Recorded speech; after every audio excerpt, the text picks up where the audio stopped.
Hello everybody, it's probably time to think about what to do for the Sabana partial offer. I don't have a very big stake in Sabana, so I've been quite lazy. So finally decided what to do about it only last week actually. Initially I thought whether I should make an arbitrage play, but I decided that was quite a stupid idea and didn't do it. So in the end, the decision was to just handle everything and pray that everything gets taken. I think the offer price is quite attractive. So this is the submission form from CDP and it's submitted successfully. So this is the recap for the offer. For Lair Group, it's gonna make an offer at 46.5 cents pre-distribution, and therefore post the dividend payout, the price is now 45.04 cents for 10% of what you hold.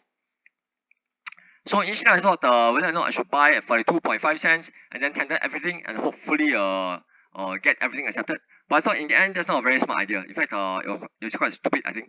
Because if I buy at 42.5 cents and 10% of the shares get accepted at 45.04, the effective break-even price is then 42.25 cents. And actually that's midway here, right? So actually if I do that thing and then people start selling everything off, I'll be underwater.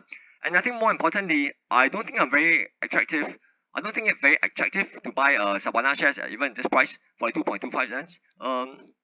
I think the shares are quite fairly valued actually. So this offer I think is very attractive. In fact, if they do a genuine offer right now, I'll sell everything to them in a heartbeat. I think eventually though what will happen is that around 14 to 15% of my shares will be accepted.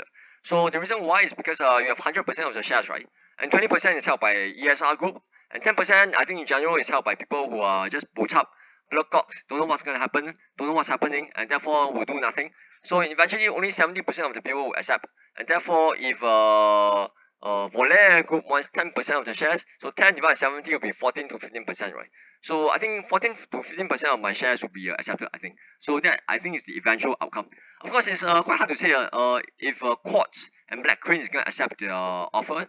But if you look at what the Quartz is saying in the press, they think the offer is attractive. I suppose they will also take the time to just exit some of the position, right? After making so much hard work agitating for value extraction. I think the offer, I agree with them though. I think the offer is attractive. If there's a general offer right now, I'll just tender everything in a heartbeat. So I think the second half results were quite a disappointment.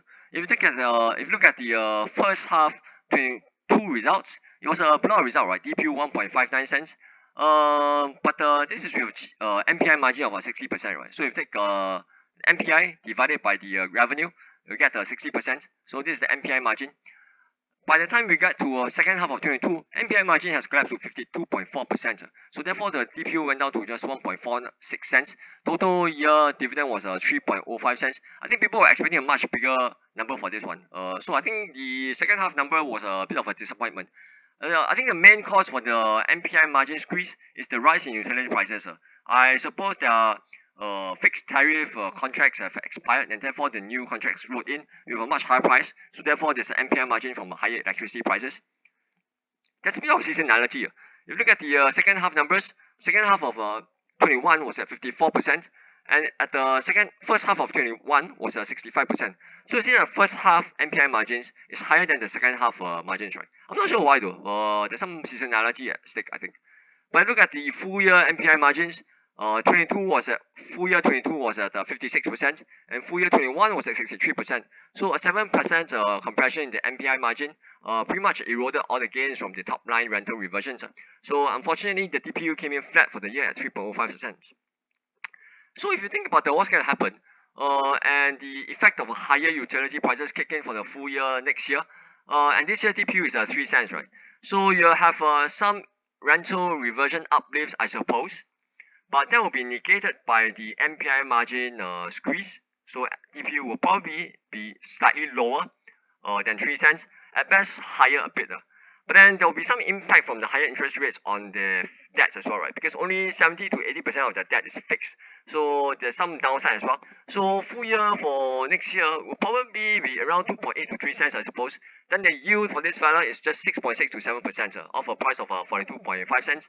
So, well, it's not too shabby, but it's not too great either. Because this is really a very small size REIT, right? So if you go to the big caps, to mid-tier caps. So the mid-tier caps like AIMS is yielding you more than 7%, right? And it's a much bigger cap as well. and the blue chips like Ascenders and MLGs and stuff, it's probably around 6% as well. So, well, it's not too bad, but it's not too attractive either. So I don't find the current share prices very attractive. So therefore, I'll tender everything to Volet, and hopefully I get everything accepted. But I think it's just gonna be 14 to 15%. So, well, remember to submit your submissions because the deadline is coming soon.